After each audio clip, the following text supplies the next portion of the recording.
I am starting on a Rockola World Series, and I've done extensive videos on the operation of this game, how it works. So rather than bore you with all of that, I just want to quickly show the before and after of this particular game. Missing the marquee,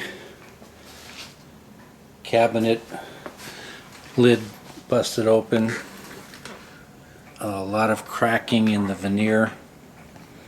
There's several places where there's missing inlay and lots of staining.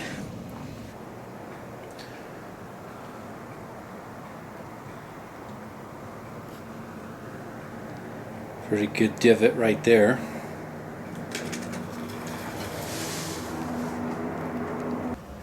The old wheels are toast, and this one's missing altogether.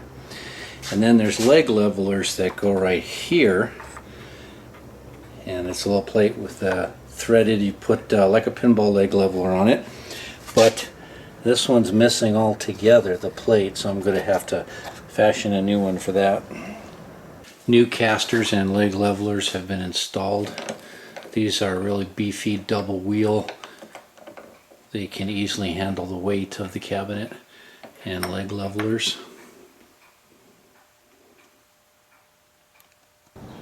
Someone had put this strip of molding on the cabinet. It doesn't belong there, but they did that to hide all of the chipping and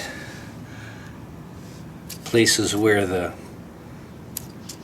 veneer was coming off.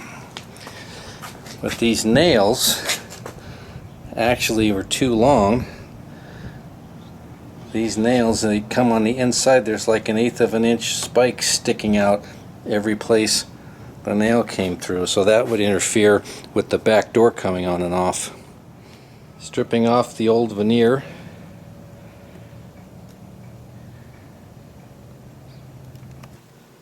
So there's a very fine ledge right here that I have to trim this veneer up to, and in order to make sure I get right to that ledge, I've clamped these two together and the edges right there match. So as I slip this under,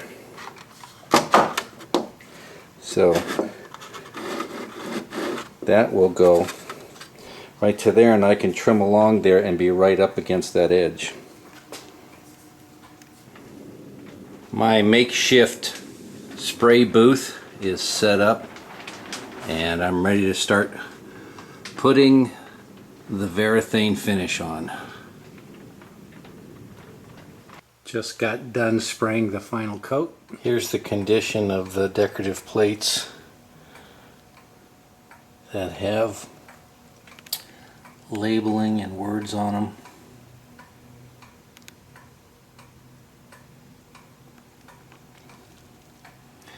It's 1937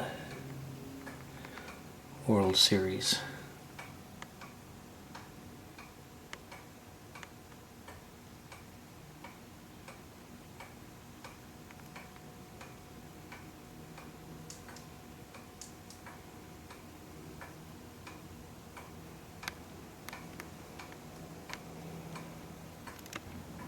This was used by a family of rats.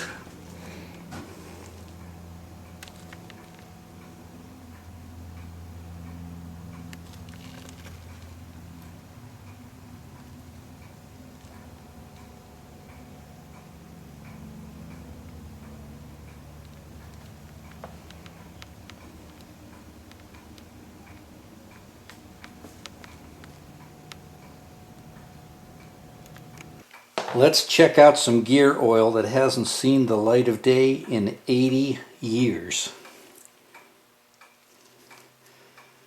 1937 to 2017.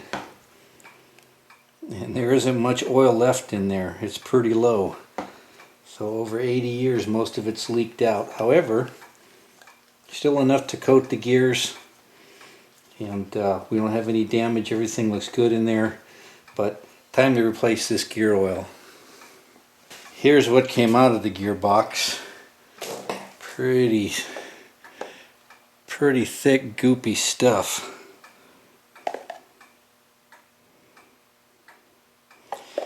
And what's going in is some nice, clean 80-90 weight.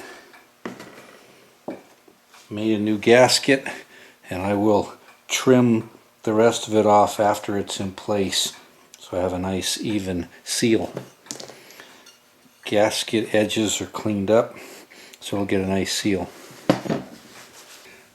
I have some damage that I'm going to have to repair. Get this camera to focus, and you can see that this oblong hole is worn out. Should be a round circle like this, and it should be 3/16 of an inch in diameter, but it's worn long. So this ball bearing, which is 3/16 diameter, and this spring fit in here. This is part of the pitcher assembly. Pitcher gets mounted on here, and then, as I've shown in other videos, that ball bearing falls into these detents and it indexes it, clicks it along, and so this being worn is causing that ball bearing to go to the side and jam. And unfortunately, this is cast aluminum, so that's pretty soft material for the stress and strain that it's under. I'm going to have to make a bushing out of steel and put it in there to repair this. I've drilled this piece out, and it had cracked right here, so as I started to drill, this sidewall fell away, but you can see that it's drilled out about halfway down. And then I made this sleeve out of steel, and so this will be pressed into here. The finished product, the ball bearing just fits in, and this has been ground flush so that it'll rest right against there, and the ball will detent into these pockets. Now, with the piece going back together, the cam's on there, you can see the sleeve in there, and the ball bearing is pressing up against, and so this will now detent nice and easy with no jams. I have reproduced the batter up card as well as the hits and runs.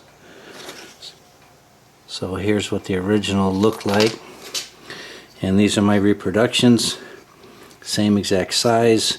They are printed on 0.1 of an inch polystyrene, so they're much more durable than the original paper ones were, and they're also laminated, so you can clean these without any worry of attacking the lettering. And now this is just a vinyl decal. It's not on 0.1 polystyrene, but the idea here is that this can go directly on the drum, and the hits and runs needs the thickness and stability to be mounted like this and kind of hang over. So those are available on my website. Get a hold of me at gameroomrepair.com if you'd like to buy a set.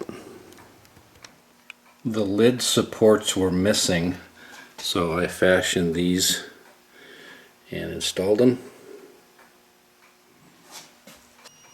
Here's the final restoration. Had these pieces re-chromed. Cabinet is all redone. This was the part that was cracked way open, and then up here there was a whole chunk missing, and that's been replaced. Playfield is complete, and you can see the veneer and inlays in the cabinet. Corners are nice with no cracks. All that's gone because it's all brand new. And down here the base has been repainted.